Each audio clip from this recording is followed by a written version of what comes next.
기도하고 주님이 주신 말씀 나누도록 하겠습니다. 기도하겠습니다. 주님 또 오늘 또 우리에게 말씀하여 주시고 주님의 생각을, 주님의 계획을 우리 가운데 허락하신 주님, 주님을 찬양하고 우리의 마음을 겸손하게 부드럽게 옥토와 같은 그러한 자세가 되어서 주님이 오늘 나누시는 주님의 마음들이, 주님의 계획들이, 주님의 음성이 우리의 삶 속에서 온전히 열매 맺는 그런 은혜를 허락하여 주옵소서. 주님 말씀하여 주옵소서. 감사하고 예수님의 이름으로 기도드렸습니다. 아멘.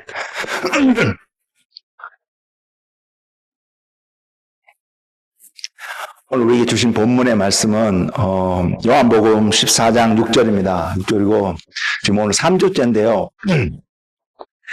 오늘은 죽음과 부활이라는 복음에 관련된 한 부분을 또한 나누도록 하겠습니다. 앞부분 지난 2주간 메시지를 유튜브에 또 올려놨는데 필요하시면 말씀해 주시면 유튜브 리nk가 어떻게 되는지 또 알려드리고 하겠습니다. 요한복음 14장 6절 말씀을 제가 봉독하겠습니다. 예수께서 이르시되 내가 곧 길이요 진리요 생명이니 나로 말미암지 않고는 아버지께로 올 자가 없느니라. 아멘.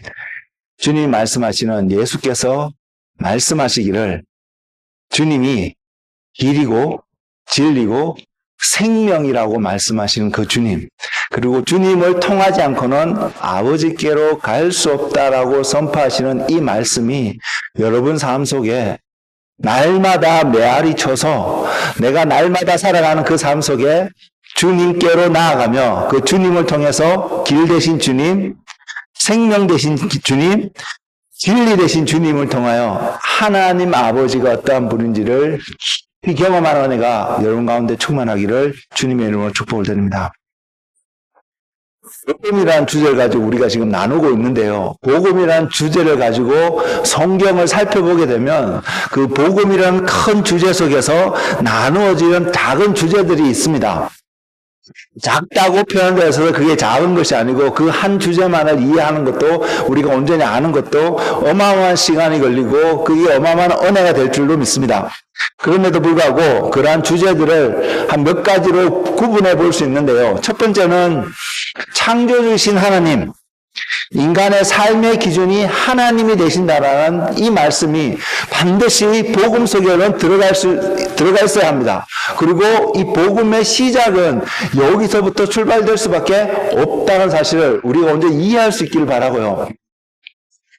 인간의 삶의 기준이 하나님이다. 그래서 그 하나님이 창조주이시다라는 이 주제를 통해서 또 다르게 우리에게 표현되어지는 한 모습이 뭐냐면 여호와 하나님이 우리의 왕이시다는 사실입니다. 이 전제가 복음이라는 주제 속에 제일 먼저 세워지지 않는다면 나머지 내용들은 아무 의미가 없다는 것을 저는 느낍니다.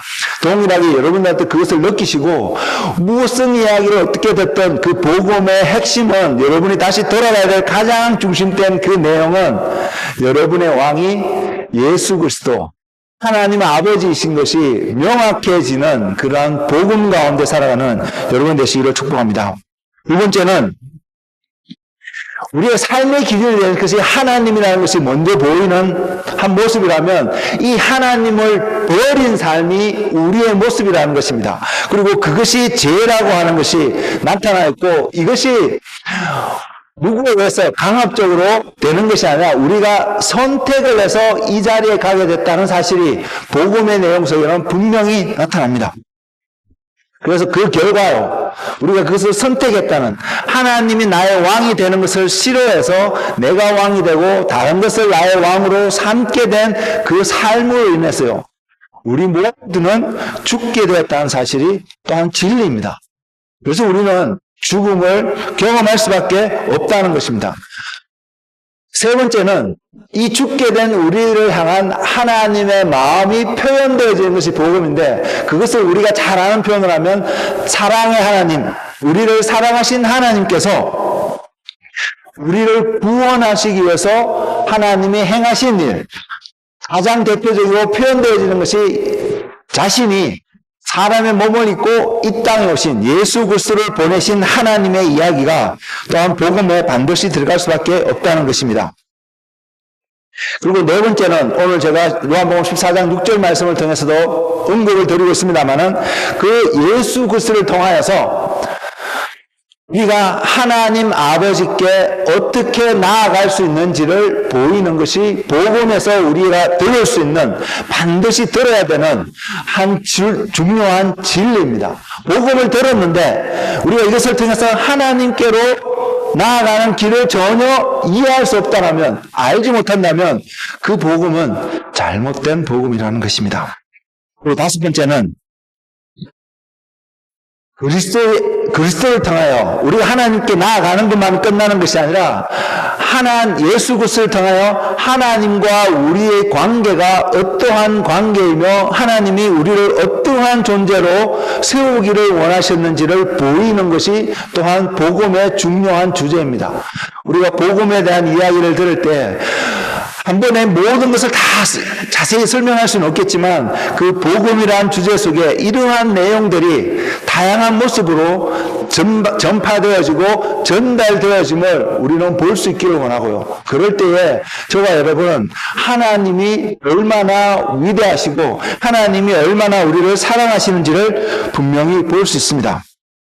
그래서 그 복음이라는 것을 통해서 소개되어진 예수 그리스도, 주님께서 보이신 그 길을 따라 갈 때에 우리의 종착역은 하나님 아버지 앞에 선다는 사실.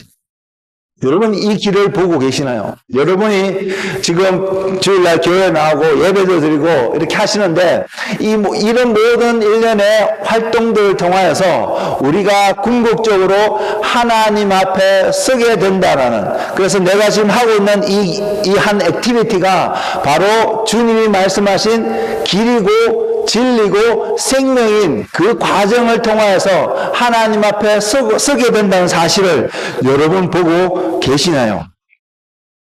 하나님 앞에 서게 되잖아요. 그러면 우리는 이런 질문을 해볼 수 있습니다. 우리는 왜 하나님 앞에 서야 될까? 하나님 앞에 안 서고 소위 천국이라는 곳에서 영원한 생명을, 슬픔도 없고 아픔도 없고 고난도 없고 한 그러한 곳에서 그냥 영원히 살아갈 수 없을까? 이런 생각도 분명히 할 수 있거든요. 근데 이것보다, 천국이라는 곳에서 이러한 삶을 살아가는 것보다 더 중요하고 알아야 되고 반드시 일어날 수 있는, 물론 천국에 가게 될 것입니다. 이렇게 그 길을 따라 가는 사람. 근데 천국에 못 간다 할지라도 이것을 알 때에, 하나님 앞에 서는 그 사실을 알 때에 우리의 삶은 궁극적으로 하나님과 영원히 살 수 있는 그 장소를 천국이라고 표현하고 하나님 나라라고 표현하는 그 나라에 우리는 넉넉히 이김을, 넉넉히 들어갈 수 있음을 바라볼 수 있습니다. 왜 우리가 하나님께 돌아가야 될까요? 이 질문에 가장 단순하게요, 간단하게 대답을 드린다면 하나님이 저와 여러분의 삶을 심판하신다는 것입니다. 이 심판이 어떠한 모습이든 심판하신 하나님을 우리는 비껴갈 수 없다는 것이 성경에 전하고 있는 한 부분인데요. 고린도후서 5장 10절 말씀 보면 이렇게 기록하고 있습니다. 이는 우리가 다 반드시 그리스도의 심판대 앞에 나타나게 되어 각각 선악간에 그 몸으로 행한 것을 따라 받으려 함이라. 그리스도의 심판대 앞에 나타나게 되어 선악간에 그 몸으로 행한 것을 따라 받으려 함이라. 받게 되는 이것이, 심판에 가장 크게 두 종류가 있거든요. 어떤 사람은 죽음의 심판으로, 어떤 사람은 생명의 부활의 심판으로 이렇게 나오게 될 텐데, 어쨌든 우리의 삶이 그리스도의 심판대 앞에서 그것이 심판되어지고 어떤 형태의 심판의 결과든 우리는 대면할 수밖에 없다는 것이 성경이 전하고 있는 메시지입니다. 결국 우리가 왜 이 심판대 앞에 설 수밖에 없냐면, 죄라는 것으로 인해서 우리의 삶이 그렇게 되어졌는데, 그 죄라는 것을 살펴볼 때에, 바라보게 될 때에 궁극적으로 우리 자신이 주인이 되어져서 살아온 삶이었기 때문입니다. 우리가 주인이 되어서 살아가는 그 삶은 하나님이 계신 것과 그분이 우리의 왕이신 것을 그분 앞에 심판을 받게 된다는 사실을 모르게끔 하고요. 눈을 가려서 깨닫지 못하게 하고 보지 못하게 하고요. 심지어는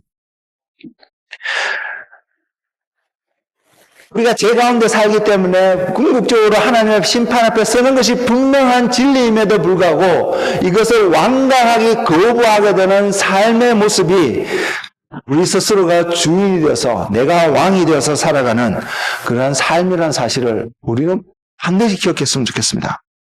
만약에 그런 일이 없다면, 우리의 삶이 그런 모습으로 나타나지 않았다면 성경의 창세기부터 계시록까지 말한 모든 내용들은 다 허구이고요. 그냥 소설이라고 말해도 전혀 지나치지 않은 그러한 내용일 것입니다. 근데 이것이 진리일 수밖에 없는 것은 그 많은 내용들 중에 반드시 일어날 한 가지 사실, 우리가 하나님 앞에 심판하시는 그분 앞에 선다는 사실입니다. 여러분, 심판을 피했으면 좋겠고 심판을 잘 통과했으면 좋겠는데 이것을 통과하기 위해서 우리가 알아봐야 될, 생각해야 될 한 명제가, 진리가 뭐냐면 하나님이 살아계심입니다. 여러분 삶 속에 하나님이 살아계심을 여러분 얼마나 실제적으로 실감하면서 오늘을 살아가고 계신가요? 히브리서 11장 6절에 보면 이렇게 증거합니다. 믿음이 없이는 하나님을 기쁘시게 하지 못하나니 하나님께 나아간 자는 반드시 그가 계신 것과 또한 그가 자기를 찾는 자들에게 상 주시는 이심을 믿어야 할지니라. 그냥 하나님께 나아가는 자, 하나님 앞에 나아가기를 결정한 사람의 생각 속에는 하나님이 계시다는 사실이 인식이 되지 않을까요? 그래서 하나님 앞에 나아갈 수 있습니다. 근데 성경이 믿음이라는 것은 하나님을 기쁘시게 할 수 있는 건데 하나님 앞에 나아가는 자는 바로 하나님이 계신 것을 믿어야 할지니라라고 끝낼 수도 있다는 사실입니다. 근데 여기서 끝나는 것이 아니라 하나 더 붙였습니다. 다른 것도 아닙니다. 우리가 만약 믿음으로 하나님을 기쁘시게 할 수 있고, 그래서 하나님이 계신 것을, 믿음으로 하나님 앞에 나아갈 수 있다. 그렇게 하면 하나님이 그렇게 나아가는 우리를 보고 기뻐하시기 때문에 너희에게 이런 축복을, 하나님의 사랑을 어떻게 보이시고 함께 해 주실 것이다. 이렇게 했으면 더 기분 좋을 수 있는, 우리의 마음이 더 평안할 수 있는 하나님의 말씀이었을 것입니다. 근데, 히브리서 11장 6절에서 뒷부분에서 기록하고 있는 말씀이 뭐냐면 그가 자기를 찾는 자들에게 상 주시는 이심을 믿어야 할. 믿는데 어떤 믿음이 또 요구되냐면 하나님이 상 주시는 분이심. 상이기 때문에 우리에겐 굉장히 파지티브하고 좋은 의미로 다가옵니다. 그런데 이것을 조금 더 자세히 들여다보면 하나님이 누구시기에 우리에게 상을 주실 수 있을까요? 어떤 사람의 상주냐면 자기를 찾는 자들에게 상 주시는 이시면 반대로 자기를 찾지 않고 거부하는 자들에게는 하나님 무엇을 하실까요? 당연히 무언가를 하실 수 있는 분이 하나님 아니실까요? 찾는 자에게도 상을 주실 수 있는 분이라면 찾지 않는 자에게, 거절하는 자에게도 하나님이 무언가를 하실 수 있는 분임을 히브리서 11장 6절은 암시하고 있습니다. 여러분 이것이 보이시나요? 이것이 조금 전에 읽었던 고린도후서 5장 10절에 심판하시는, 그리스도의 심판대 앞에서 너희의 행한 대로, 너희 몸이 행한 대로 심판하시는 하나님과 일맥상통하는 또 하나의 성경 말씀이라는 것입니다. 여러분 하나님께 상 받기를 원하시나요? 저도 상 받기를 원합니다. 그 상이 무엇이든 간에 우리 모두가 상을 받을 수 있는 그런 한 사람이 되시기를 주님으로 축복을 드립니다. 그렇다면 그 조건은 하나님이 계시다는 것입니다. 하나님이 살아계시다는 사실입니다. 하나님이 과거에 존재하셨다.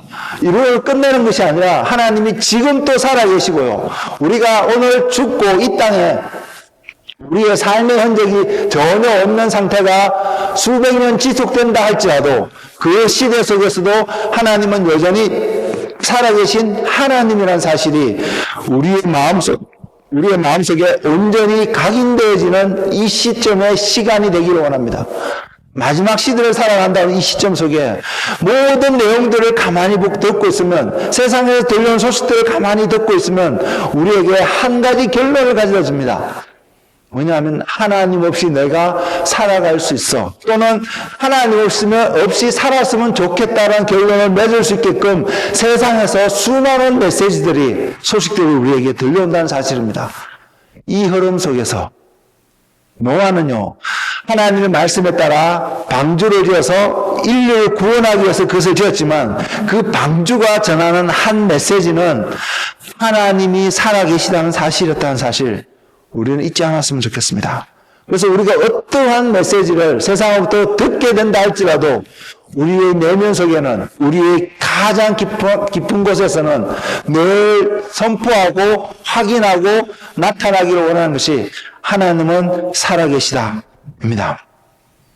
그리고 상 주신 하나님을 이야기하기 때문에 또한 그 하나님은 심판하시는 하나님인 것을, 그리고 그 심판의 기준이 믿음인 것을요, 여러분이 갖고 있는 모든 재산을, 심지어는 여러분의 목숨을 내어놓는 것이 하나님께서 여러분에게 더 많은 상을 주시는 것이 아니라, 하나님이 우리에게 상을 주실 수 있는 그 기준이 믿음이라는 사실을 잊지 않는 우리가 되었으면 좋겠습니다.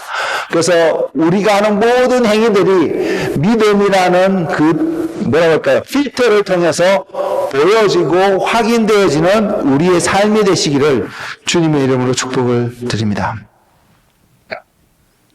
이것이 진짜 믿어지시나요?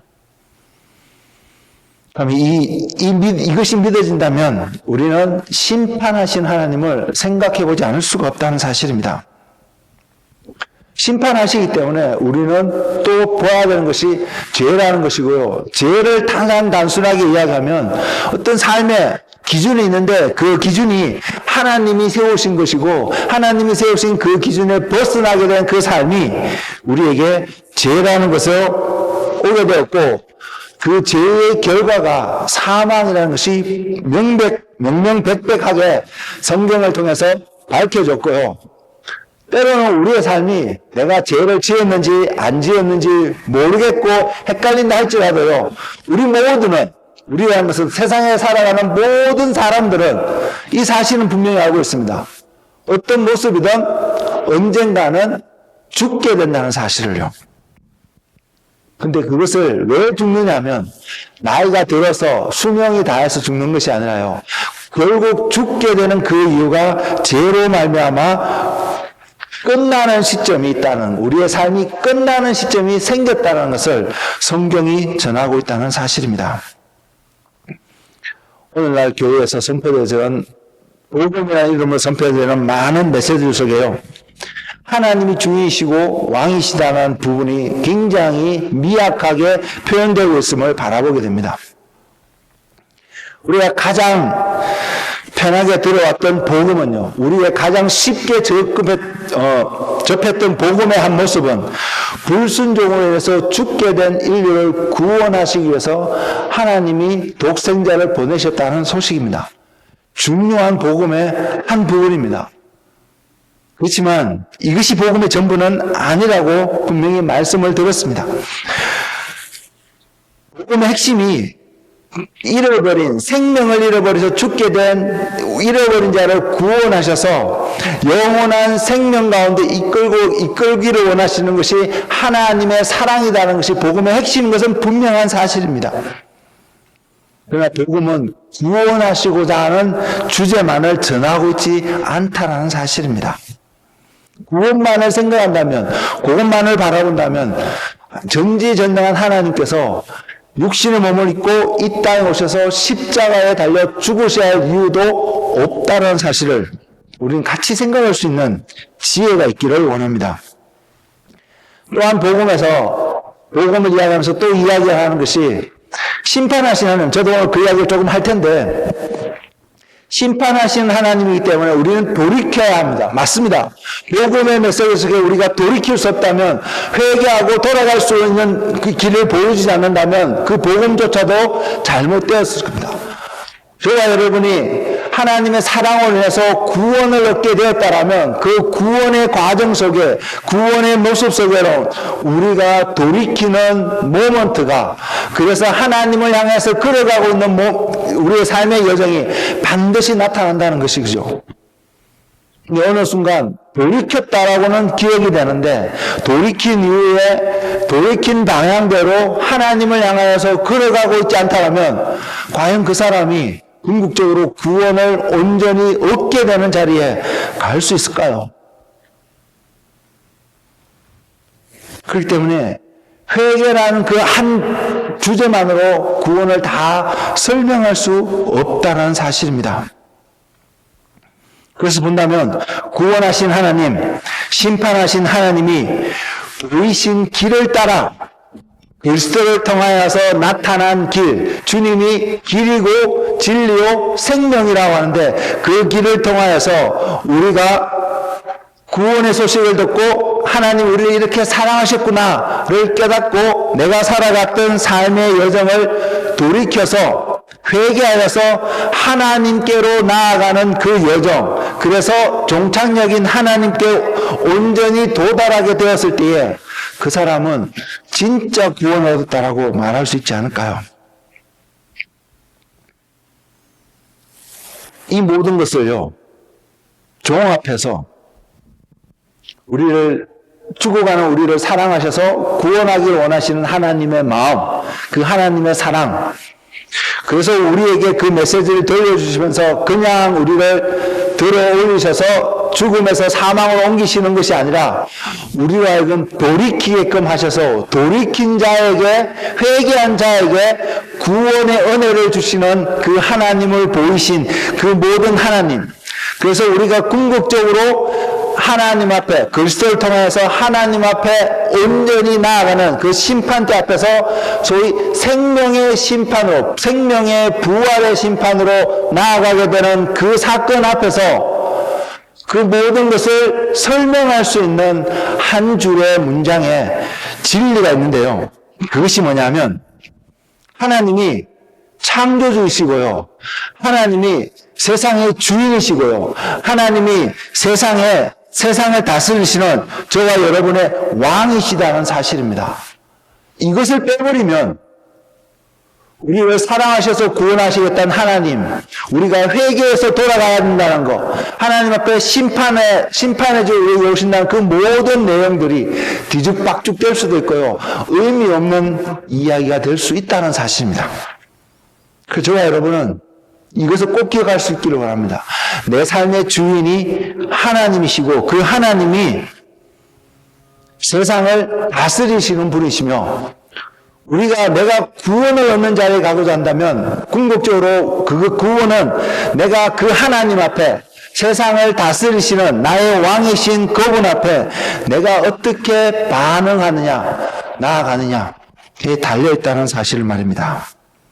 그래서 구원을 얻었다는 것은 죄사함만을 이야기하지 않는다는 것입니다. 저와 여러분이 구원이라는 메시지 앞에서 나는 오늘 죽어도 천국 갈 거야, 구원의 확신이 있어 라는 고백을 하실 수 있는 분이라면 그 고백 속에서는 반드시 이 고백, 예수님이 나의 왕이십니다, 하나님이 나의 왕이십니다 라는 고백이 반드시 들어가 있음을 볼 수 있기를 원합니다. 그 고백이 들어가 있지 않고, 또는 그 고백의 진리의 말씀에 대해서 내가 거부하고 있는데 나는 구원받을 수 있어, 구원의 확신이 있어, 믿기 때문에 라고 표현하고 있다면 여러분 스스로가 자신을 속이는 자인 것을, 그 속임 가운데 있다는 사실을 깨닫는 지혜가 있기를 소망합니다.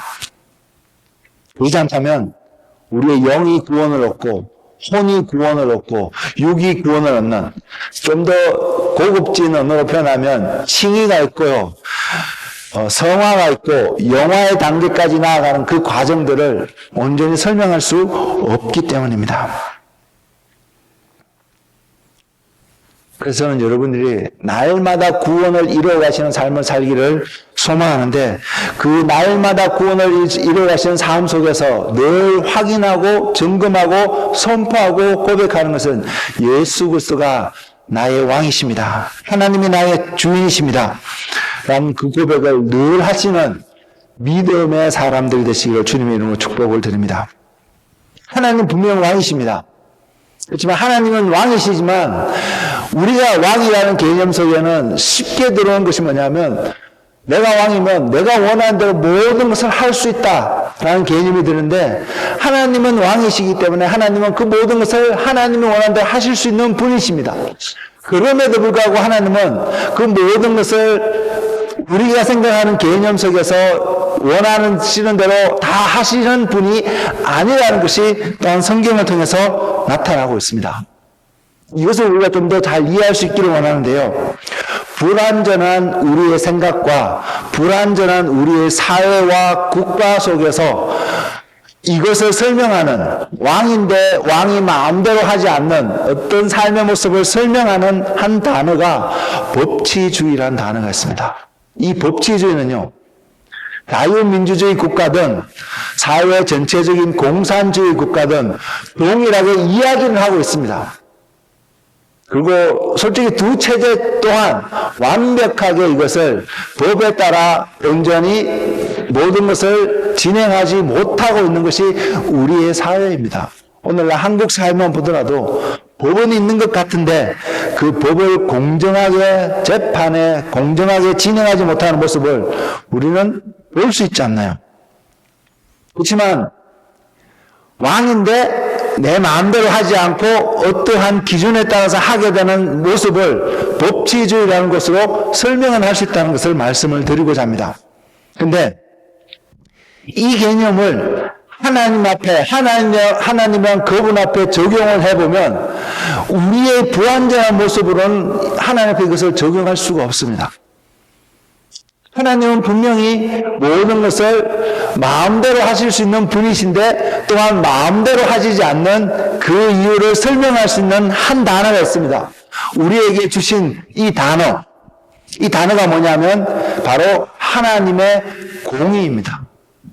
공의 때문에 왕이시지만 마음대로 하시는 것이 아니라 공의에 근거한 하나님의 모습을 나타내고요. 또한 이 공의 자체는 우리가 법이라고 표현한 것처럼 뭔가 만들어 놓고 그게 따라가겠다는 규칙과 이런 것이 공의가 아닙니다. 이 공의는 하나님 그분 자신을 또한 나타내는 단어이기도 합니다.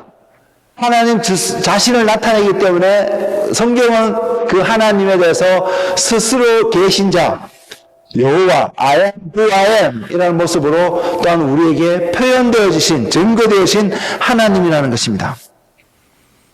그리고 이것은 또한 말씀으로 표현되어지기도 하고요. 그래서 요한복음 1장 1절에는 이렇게 표현하고 있습니다. 태초에 말씀이 계시니라. 이 말씀이 하나님과 함께 계셨으니 이 말씀은 곧 하나님이시니라.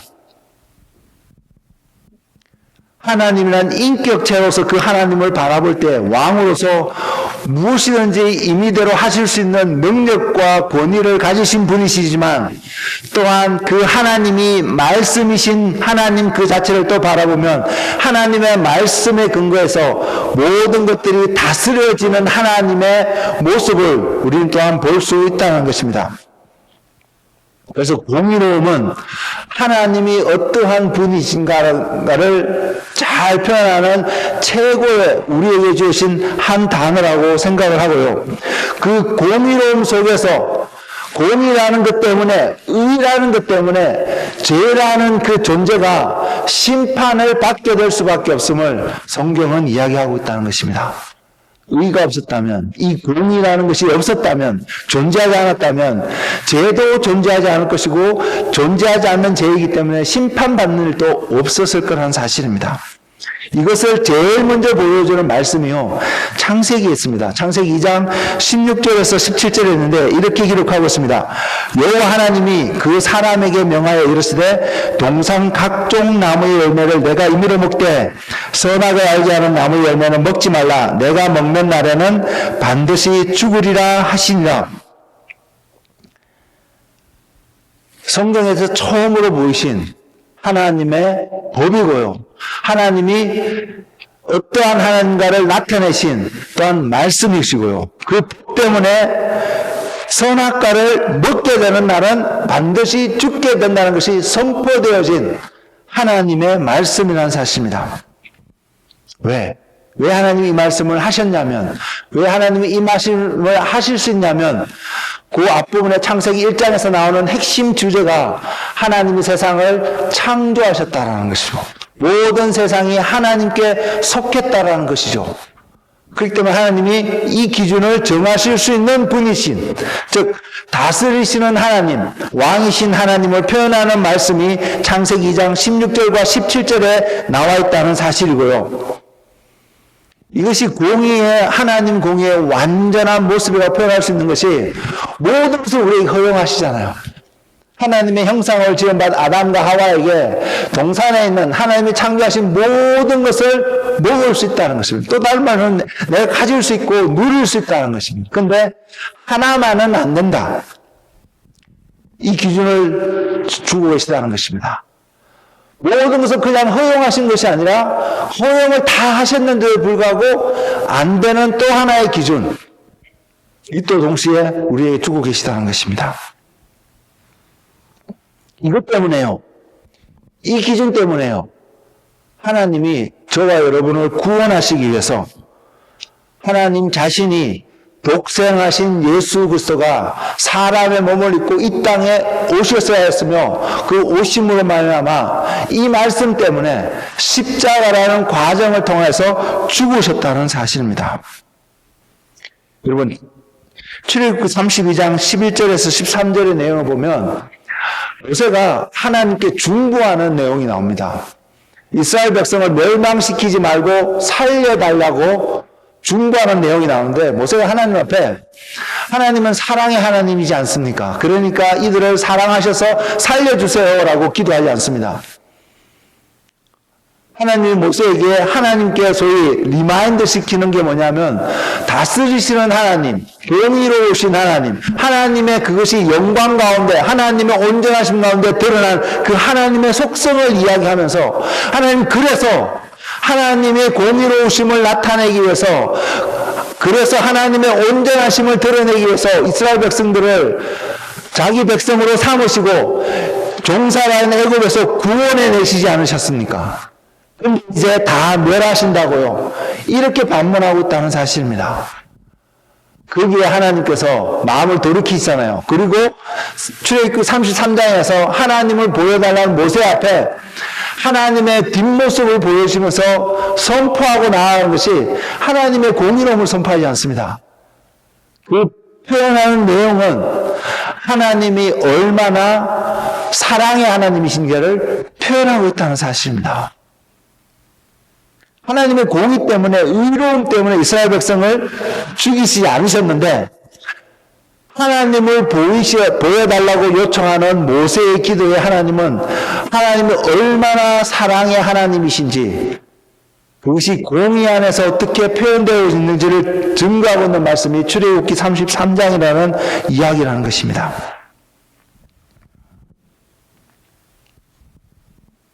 그 하나님이 사람을 만드셨대요. 그 하나님이 저와 여러분을 만드셨다는 사실입니다. 그리고 하나님의 그 사람을 하나님의 형상으로 만드시고, 하나님의 형상을 빚으신 것에서 끝나는 것이 아니라요. 그 빚으셨다는 것은 그 안에 생명을, 하나님의 영을 부어 넣으셨다는 것을 분명히 이야기하고, 그래서 아담이 생명이 되었다고 창세기 2장 7절은 분명히 이야기하고 있습니다.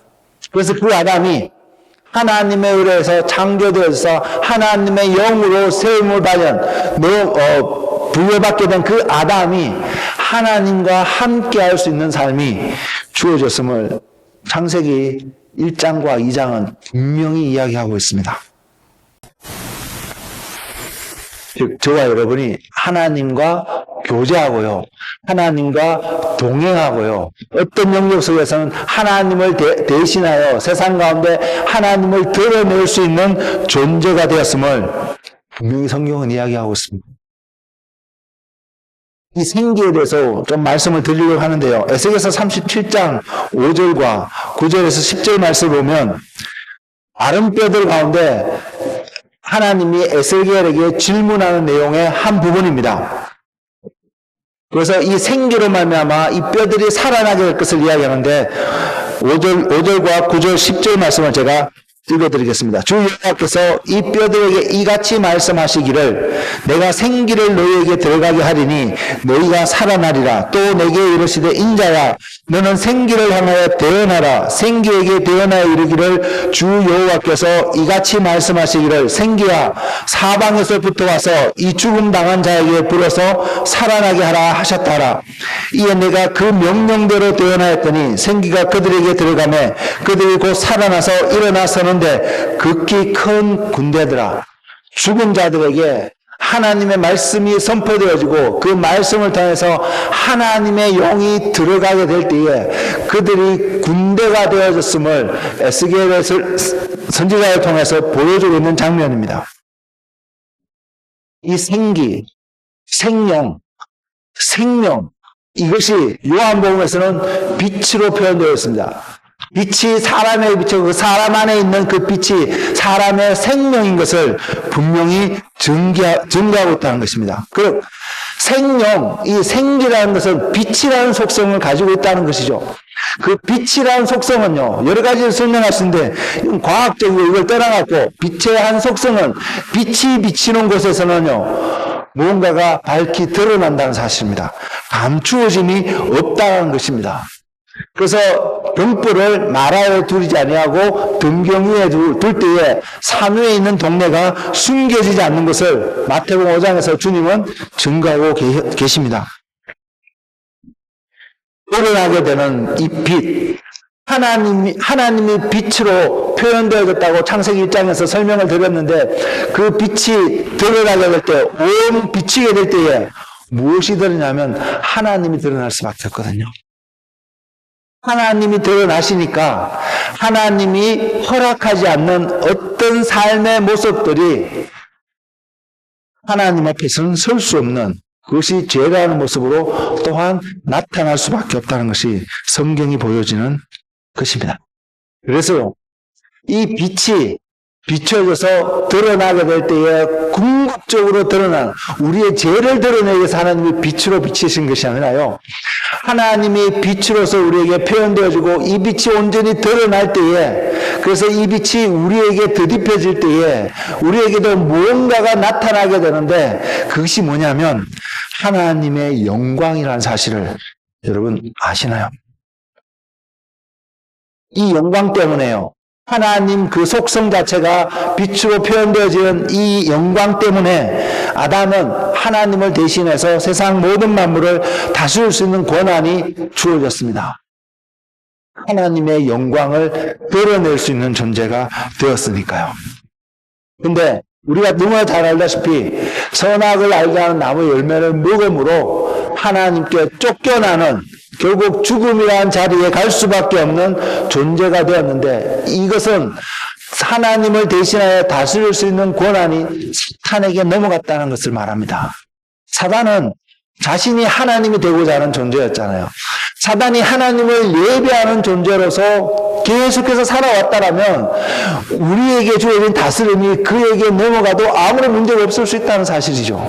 그런데 하나님을 대신해서 자기가 경배받고 싶고 세상 모든 만물들이 자기를 경배하기를 원하는 사탄의 생각 속에 사탄의 손 속에 세상을 다스리는 하나님의 연희가 아담으로 말미암아 넘겨지니까 세상은 고통스러울 수밖에 없다는 사실입니다.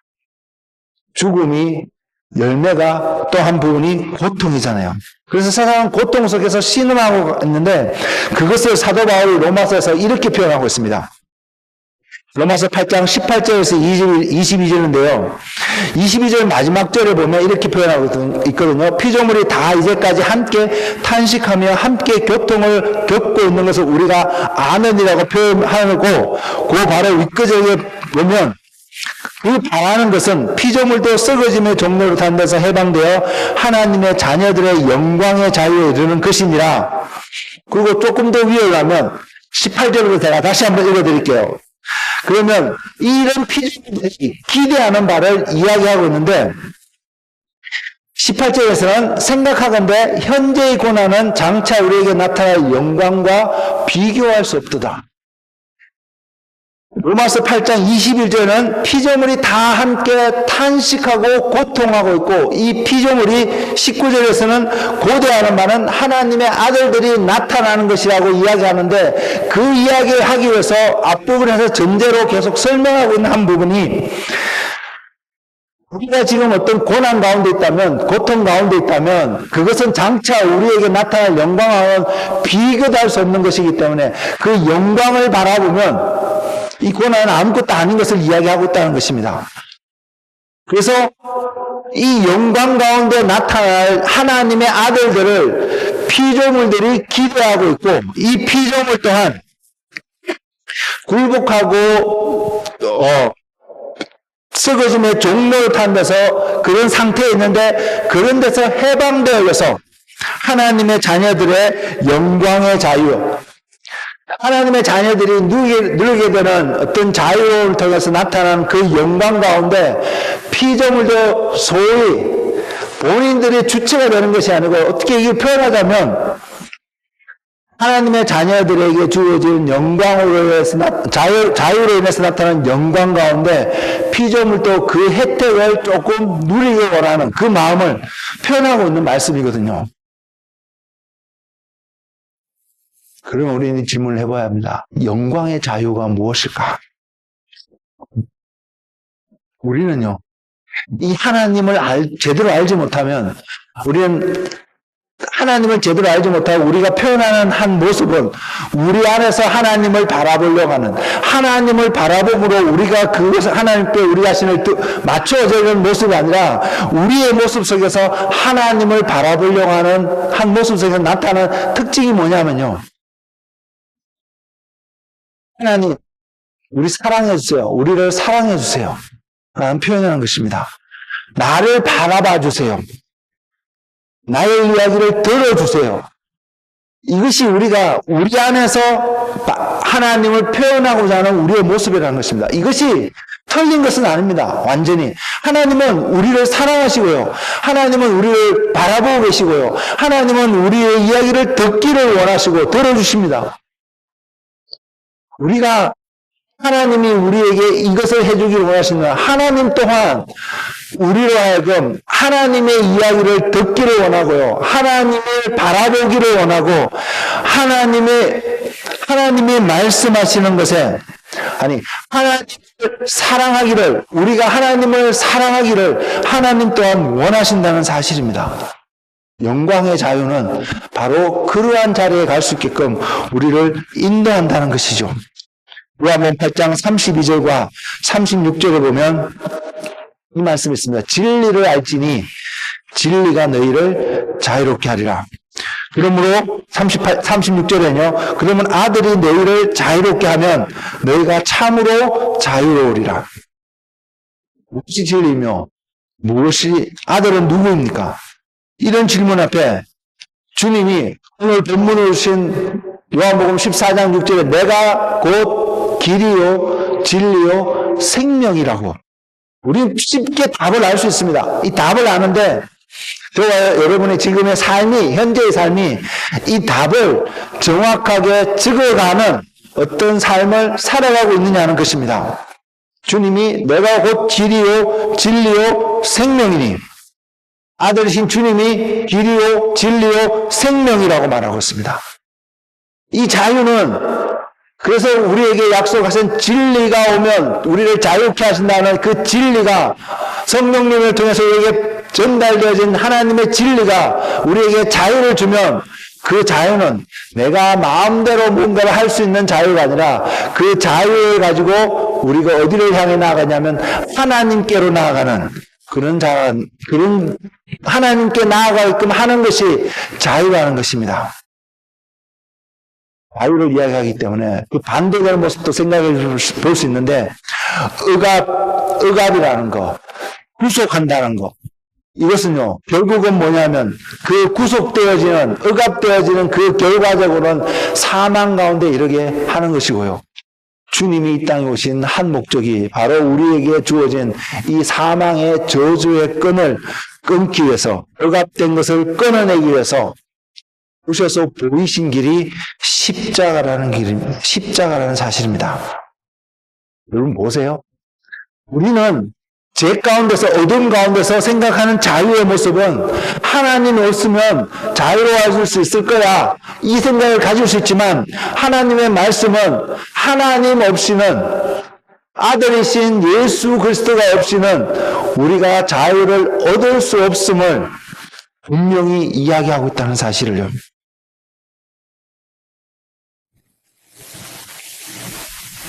그래서 이 자유를 통해서 영광의 자유의 모습을 가지고 하나님께로 나아갈 수 있음을 분명히 보여주는데, 저와 여러분이 알다시피 복음에서 분명히 제시하고 있다시피 이 자유에 이르기 위해서 우리를 속박하고 있는 죄의 사슬을 끊어야 되는 것을 분명히 이야기하고 있습니다. 그래서 이 죄의 문제를 끊기 위해서 보이신 것이 십자가인데, 그 십자가를 통해서 하나님의 공의가, 하나님의 의가 어떻게 이 문제를 해결하고 있는지 여러분 잘 생각하셔야 합니다. 제가 종종 이런 표현을 하지만 하나님의 사랑이 우리의 죄의 문제를 완전히 끌어내는 것이 아니라 하나님의 공의가 사랑이라는 과정을 통해서 우리의 죄의 문제를 해결하고 있음을 십자가에서 보여주셨다는 사실입니다. 가늠한 현장에서 잡혀온 여인의 이야기를 여러분 기억하시죠? 당시의 유대인들이, 서기관과 제사장들이, 소위 하나님 말씀을 안다고 하는 사람들이, 율법을 지킨다고 말하는 사람들이 예수님의 말씀이 도저히 용납할 수 없고 받아들일 수 없고 납득할 수 없기 때문에 이유가 어쨌든 그 예수님을 올무에 넣기 위해서 가늠한 현장에서 잡아온 여인을 데리고 주님 앞에 갑니다. 예수님의 존재가 만약 없었다면 그들은 바로 그 자리에서 돌을 쳐서 그 여인을 죽였을 것입니다. 그것이 모세의 율법이 분명히 이야기하고 있는 한 부분이니까요. 근데 이 여인만 죽이는 것이 아니라 예수님조차도 죽이고자 하는 그들의 이기적인 그 마음이 그 여인을 데리고 예수님께 나아갑니다. 그리고 묻습니다. 모세의 율법에서는 이 여인을 죽이라고 말하고 있는데, 당신은 하나님의 아들이라고 말하는 당신은 이에 대해서 무엇라고 말씀하겠습니까? 그래서 우리 잘 알다시피 예수님이 땅에 무언가를 썩다가 일어서서 그들에게 말합니다. 너희 중에 죄 없는 자가 먼저 돌로 이 여인을 쳐라. 여기서 용서하신 예수님을 이야기하지만 이것은 용서의 문제가 아닙니다. 하나님의 공의의 문제가 이곳에 드러나 있음을 여러분 보시나요? 이 모습 속에서 주님이 그 여인을 그냥 용서하시고 사랑하신 것이 아니라 사람들에게 선포하십니다. 죄 없는 자가 심판할 수 있음을, 죄 없는 자가 이 여인을 정죄할 수 있음을. 그러자 그 이야기를 들었던 모든 그곳에 있는 모든 사람, 나이 든 사람부터 젊은이에 이르기까지 하나둘 돌을 내려놓고 떠나갑니다. 스스로 알았던 거죠. 나는 이 여인을 정죄하고 심판할 자격이 없는 존재라는 것을요. 사람인 저와 여러분은 이것을 정죄하고 심판할 자격이 없는 존재인 것을요. 그래서 예수님과 이 여인만 남았을 때에 예수님도 그냥 용서하시고 보내신 것이 아니었습니다. 소위 심판하신 주님이 그곳에 나와 있는데 그렇다고 정죄하신 것은 분명히 아니었습니다. 다른 사람 다 어디 갔느냐? 너를 정죄하는 사람이 어디 갔느냐라고 물으면서 주님이 하시는 말씀이 나도 너를 정죄하지 않으니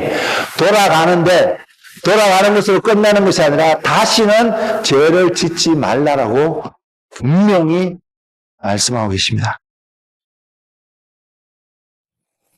이곳에서 하나님의 공의가 나타났습니다. 또한 하나님의 사랑도 나타났습니다. 저와 여러분이 이 여인의 입장이었다면 여인도 이스라엘 사람이었기 때문에요. 자기가 죽었고 나는 사실을 분명히 알았을 것입니다. 그래서 어쩌면 잡혀가는 순간 자포자기하고 또는 한편으로는 두렵고 떨리면서 그러나 내가 일말에도 조금이라도 살아날 수 있는 희망을 갖고 있지는 분명히 않았을 것입니다. 그런 그 여인에게 죄 없으신 완전하신 하나님의 공의가 그 여인을 살리는 장면이 그곳에 있습니다. 그러니까요, 사도 요한이 예수님을 바라보면서 말씀이 육신이 되오신 예수님을 바라보면서 저는 이렇게 표현했다고 느끼거든요. 탐복하면서 감탄하면서 표현했던 말씀이 우리가 그 영광을 보니 아버지의 독생자의 영광이고 은혜와 진리가 충만하였다 라는 고백이었다는 말씀입니다. 우리가 그 가늠한 여인과 같은 정확한 입장은 안 돼서 모를 수 있겠지만 생각해 볼 수 있잖아요.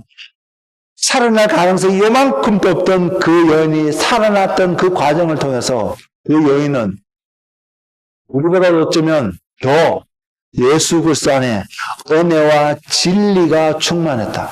사랑이 충만했다. 은혜만 충만했다는 식으로 표현하는 것이 아니라 진리도 충만했다.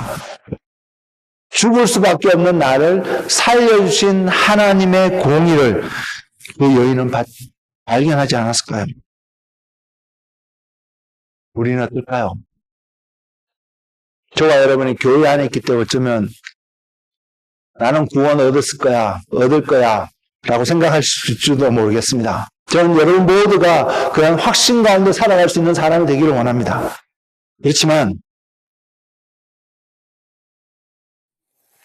그냥 내가 이런 내용들을, 이런 이야기들을 알기 때문에, 그리고 내가 오늘 이 자리에 있기 때문에 내가 구원을 얻었다라고 확신 가운데 살아가는 것이 아니라, 비록 부족함이 있고, 나약함이 있고, 연약함이 있어서 이것 때문에 내가 고민하고, 때로는 고통스러워한다 할지라도, 그러나 나는 예수 그리스도가 나의 왕이심을 오늘도 선포하고 나는 어떠한 일 있어도 예수 그리스도가 나의 주인이심을 나타내며 그분을 선택하기를 결정하고자 하는 여러분의 마음이 그분을 신뢰하고 바라보는 여러분의 믿음이 내가 오늘도 죽더라도 구원을 얻을 수 있구나 라는 생각을 하실 수 있는 여러분이 되시기를 원합니다. 이 구원을 받았다고 말하는 것은 내가 지옥을 안 가도 되는구나. 이런 단순한, 이야기가 아닙니다. 죽었구나. 나올 때는 내가 지옥에 가겠구나. 그러면 이 땅에서 재밌게 살다가 천국에 가면 더 좋겠는데, 안 그러면 지옥 가면 되지 이렇게 단순하게 생각할 수 있는 이러한 내용이 아니라는 사실입니다. 주님이 왕이시라는 것. 주님이 심판하시는 분이시라는 그 사실은 내가 재밌게 살다가 죽어서 천국 못 가면 지옥 가지 이것이 아니라는 것을 여러분 기억하시기 바랍니다. 그래서 우리가 왕이신 주님을 대면할 수 있는 저와 여러분의 오늘의 삶이 되시기를 주님의 이름으로 축복을 드립니다. 그럴 때예요. 이 여인이 경험했던 것처럼 사도 요한이 주님을 바라보면서 표현했던 것처럼 은혜와 진리가 충만하신 주님의 충만함의 그 영광을 우리가 맛보게 될 것이고요. 저와 여러분이 날마다 그러한 은혜와 진리가 충만한 영광 가운데 빛으로 다가와서 보여주시는 그 하나님의 영광 가운데 오늘 또 살아간다면 이게 주어진 주변 사람들에게 동일하게 이런 은혜와 진리를 나타내는 주님의 사람들이 되지 않을까요? 주님의 십자가는 바로 이 은혜를 보이기 위해서, 주님의 십자가는 바로 이 진리를 보이기 위해서 우리에게 오셔서 지시고 보이셨다는 사실입니다.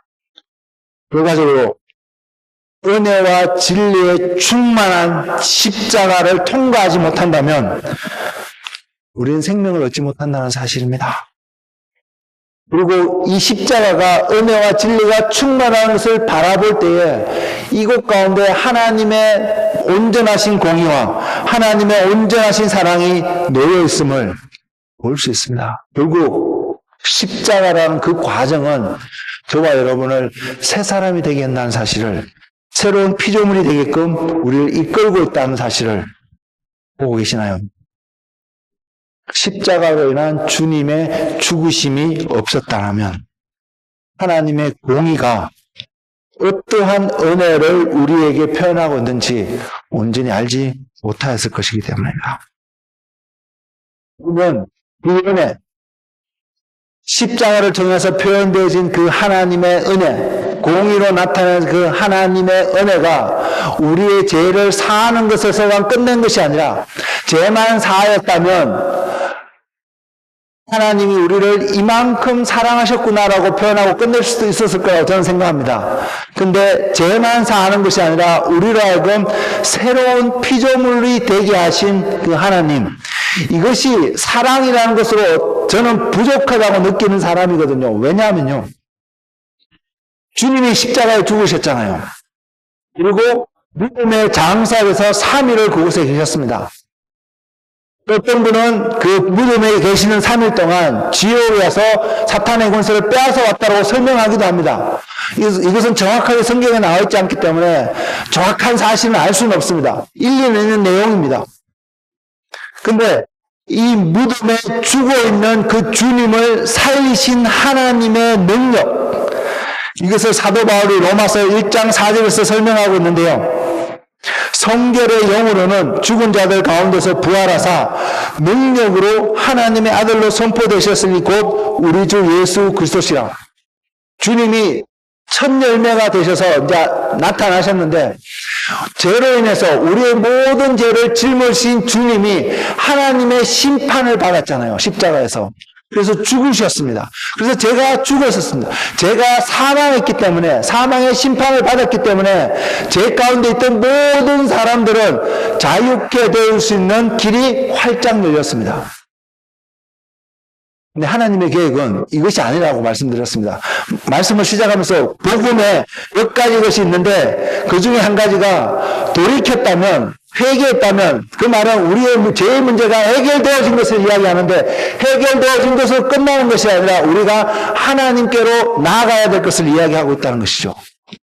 이 나아가기 위해서 또 그 하나님과 우리가 어떠한 관계에 있는가를 설명하기 위해서 하나님이 행하신 일이 성결의 영으로 죽은 자 가운데서 부활케 하신 예수님이라는 사실입니다.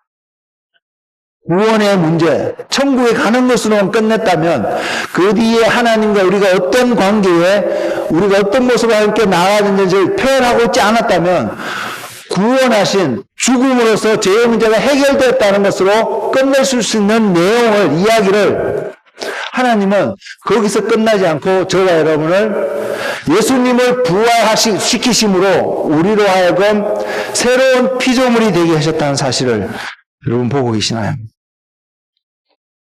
이것이 하나님이 흙으로 사람을 지으시고, 흙으로 사람을 지은 이것이 하나님의 형상이 아님을 분명히 이야기하고 있잖아요.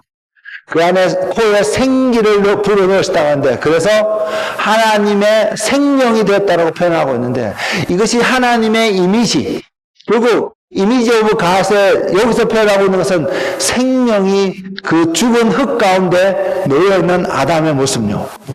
예수님이 죽으셨습니다. 물론 우리의 죄 때문에 죽으셨지만 하나님이 그를 다시 살리시는 하나님의 능력은 그냥 능력으로 살리신 것이 아니라 그곳에 하나님의 영이 다시 들어가게 되는 사건, 아담에게 생명을 불어넣으시고 마른 뼈들에게 하나님의 말씀을 대언함으로 생기가 들어가서 그들이 새로운 군대가 되었던 것처럼, 아담이 하나님의 영이 들어가게 되니까 하나님을 대신하여 세상을 다스릴 수 있는 하나님을 대변하는 한 사람이 되었던 것처럼, 예수님이 부활하신 그나마 우리에게 새로운 사람이 되게 하신 그 하나님께서, 우리를 구원하신 그 하나님이 주님과 함께 하늘의 우편에서 세상을 다스리는 자로 다시 세우게 하신 하나님을 여러분 보고 계시냐는 것입니다. 로마서 5장 21절에 보면 그래서 이렇게 표현하겠습니다. 이는 제가 사망하여서 왕노릇한 것 같이 은혜도 또한 의로 말미암아 왕노릇하여 우리 주 예수 그리스도로 말미암아 영생에 이르게 하려 함이라. 그냥 우리를 영생에 이르게 하신, 죄를 사함으로 영생에 이르게 하신 것이 아니라 은혜라고 표현하고 있잖아요. 예수님을 성결의 영혼을 죽은 자 가운데 살리신 그 하나님께서 능력으로 하나님의 우편에 앉아 계시고 하나님의 아들이라 부르심을 받게 합당하게끔 하셨다고 선언한 그 하나님께서 또한 설명하기를, 제가 사망하여서 왕노릇한 것 같이 은혜도 또한 의로 말미암아 사랑으로 말미암아 표현하고 있지 않습니다. 의로 말미암아 왕노릇하여 우리 주 예수 그리스도로 말미암아 영생에 이르게 하리라. 그래서 우리는 여기도요, 이 말씀이 의로 말미암아 왕노릇하여 우리가 예수님과 함께 왕노릇할 수 있다고 표현하고 있는 것이 아니라 은혜가 의로 말미암아 우리를 다스리는 하나님의 능력을 나타내 주는데, 그것을 통해서 무엇을 표현하면 우리가 예수 그리스도로 통하여서 예수 그리스도로 말미암아서 우리의 삶 속에서 그리스도가 없다라면, 그리스도가 배제된다면 이 말씀이 우리에게 적용되지 않는다는 사실입니다.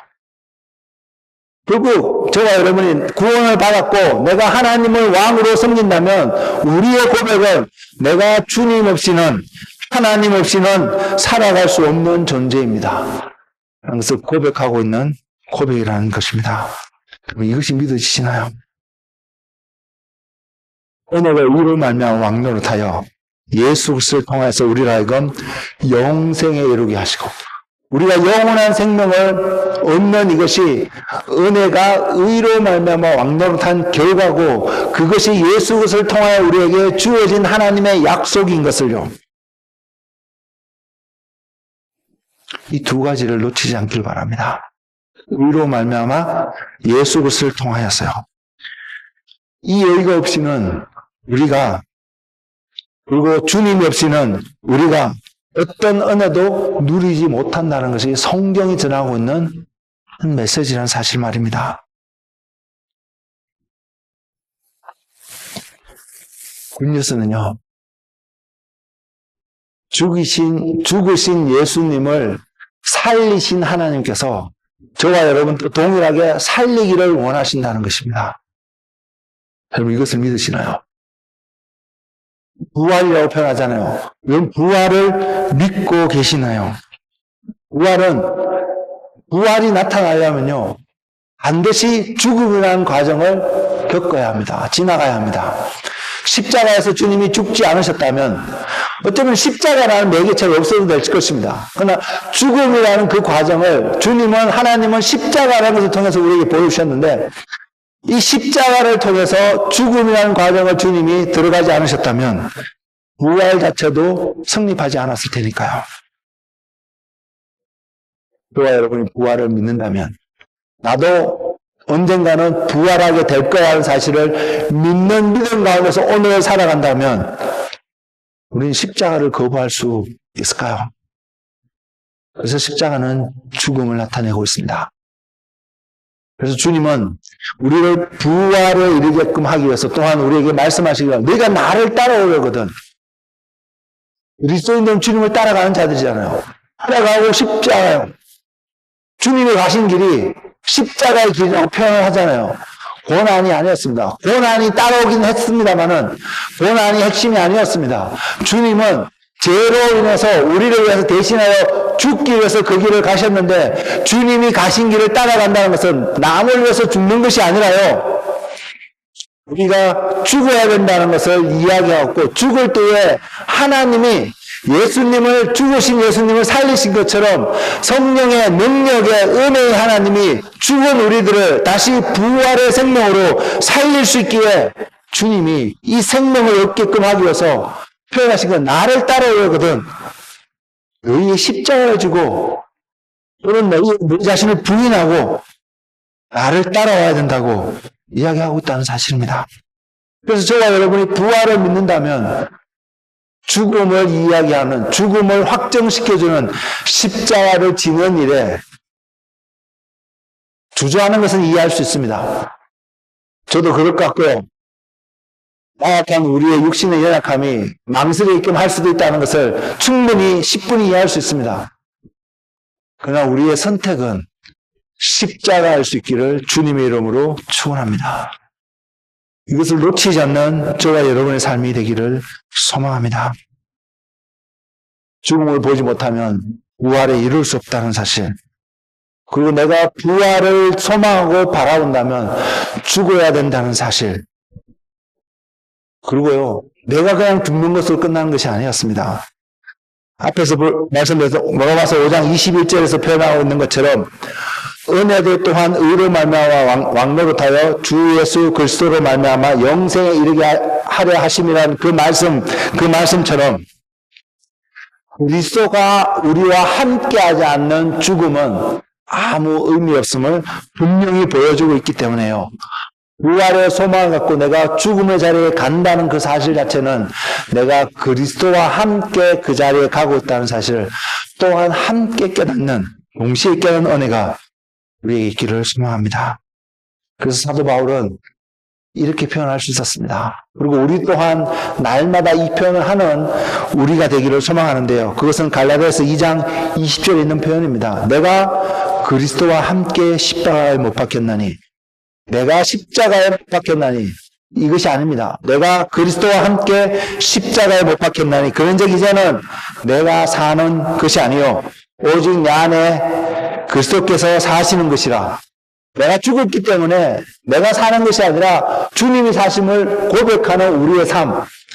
그리고 또 나아가서 내가 이제 육체 가운데 사는 것은 나를 사랑하사 나를 위하여 자기 자신을 버리신 하나님의 아들을 믿는 믿음 안에서 사는 삶이라고 날마다 고백하는 저와 여러분의 삶이 되기를 원합니다. 이 고백하는 사람들에게 하나님이 또 다른 곳에서 주신 약속은 고린도후서 5장 17절에 있는데 이 말씀은 그렇습니다. 그런즉 누구든지 그리스도 안에 있으면 새로운 피조물이라. 이전 것은 지나갔으니 보라 새 것이 되었도다. 새 것이 되었다. 새 것이라고 말입니다. 옛 것은 지나갔고 새 것이 되었다고요. 부활의 모습으로 우리가 나타날 수 있음을 성경은 이미 선포하고 약속하고 있음을요.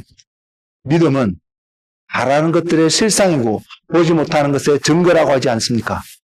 믿음은 바로 이 부활의 모습을 바라보게끔 하는 하나님의 능력이고 하나님의 선물이고 하나님의 은혜인 것을 보고 우리가 이 믿음으로 부활을 바라보고 살아가는 저와 여러분이 되시기를 주님의 이름으로 축복을 드립니다. 사랑하는 성도 여러분, 육신은 할 수만 있다면 죽음을 피하고자 합니다. 그렇게 유혹을 합니다. 그러나 우리는 죽음을 대면할 수 있는 자리에 나아가기를 바랍니다. 갈라디아서 2장 20절에 사도 바울이 이렇게 고백하잖아요. 내가 그리스도와 함께 십자가에 못 박혔나니. 근데요, 이 죽음을 대면한다는 것은 뭐 자살하거나 진짜 죽는 어떤 이것을 말씀하시는 것이 아니라 죽음을 대면한다는 것은 우리 스스로 행할 수가 없습니다. 누군가에 의해서 죽임을 당할 수밖에 없는 상태에 놓여 있다는 것입니다. 누군가가 우리를 재판장에 끌고 가고요. 누군가가 우리를 때리고요. 욕할 것이고, 누군가가 우리의 겉옷을 빼앗고자 할 것이고요. 누군가가 우리의 오른편 뺨을 때릴 것이고요. 누군가가 우리를 억지로 오리를 가게끔 하는 일이 있다는 것입니다. 이런 일이 있을 때에 우리가 죽게 되면 우리가 아니라 심리를 가고요. 겉옷뿐만 아니라 속옷도 내어주고요. 오른편만 내어주는 것이 아니라 왼뺨도 돌려댈 수 있는 그런 자가 될 수 있음을 성경은 이야기하고 있고요. 그것은 우리가 어떻게 하는 것이 아니라 내 안에 계신 예수 그리스도로 말미암아 주님과 함께 죽게 된 내가 그리스도로 말미암아 새로운 피조물이 되었으니까 왼뺨도 돌려대는 것이죠. 내가 새로운 피조물이 안 돼. 누가 왼뺨을 돌려댈 수 있겠습니까? 누가 억지로 오리를 갔는데 심리까지도 동행할 수 있겠습니까? 아닙니다. 그것을 할 수 있는 것은 우리의 옛자가 하는 것이 아니라 새로운 피조물인 그리스도와 함께 태어난, 새롭게 태어난, 거듭난 그 사람, 주님의 사람은 할 수 있습니다. 내 혼자 하는 것이 아니라 주님과 함께 하는 것입니다.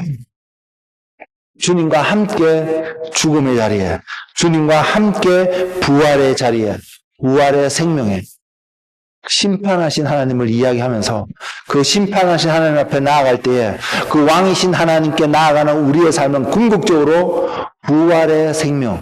예수님이 이 땅에 육신을 입고 오셔갖고요. 우리에게 마지막으로 보이신 장면이 부활하셔서 하나님 우편에 계신 장면이잖아요. 그리고 우리에게 말씀하시기를 따라오라고 말씀하고 계십니다.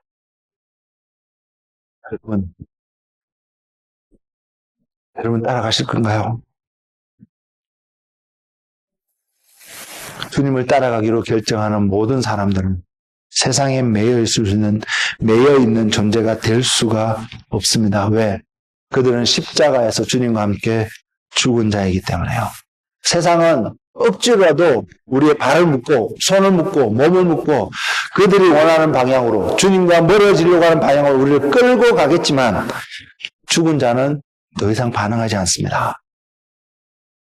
그리고 주님과 함께 다시 살아난 자는 은혜라는 그 하나님의 능력으로 하나님의 공의로움으로 그리스도의 영광 가운데 살기 때문에 이 가운데 살기 때문에 하나님을 향하여서 오늘 또 나아가는 한 사람이 될 것입니다.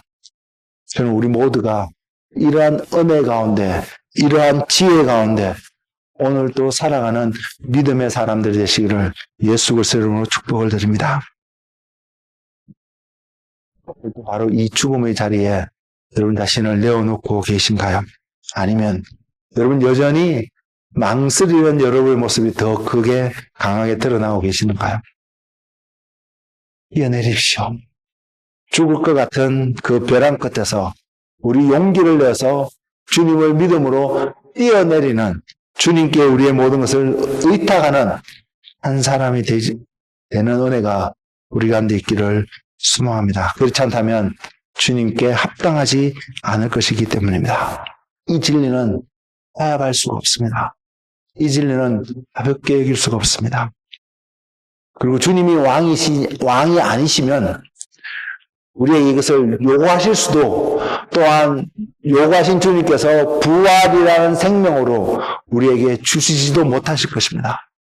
주님은 왕이시기에 왕으로 이 땅에 오셔서 우리를 섬김으로 우리를 위해 죽으셨던 그 주님을 하나님이 또한 세우셔서 세상 가운데 선포하시기를 하늘과 땅의 모든 권세를 가지신 분, 그 말은 하늘과 땅을 다스리는 왕으로 세우셨다라는 그 하나님의 진리가 오늘 또 저와 여러분의 삶 속에 구원을 바라보고 소망하고 하나님의 나라를 소망하는 그 믿음 속에 삶 속에 온전히 이루어지는 하나님의 은혜가 충만한 하나님의 사람들이 되시기를 예수 그리스도 이름으로 축복을 드립니다.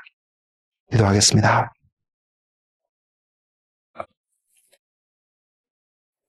주님, 보기를 원합니다. 부활의 생명을 보기를 원합니다.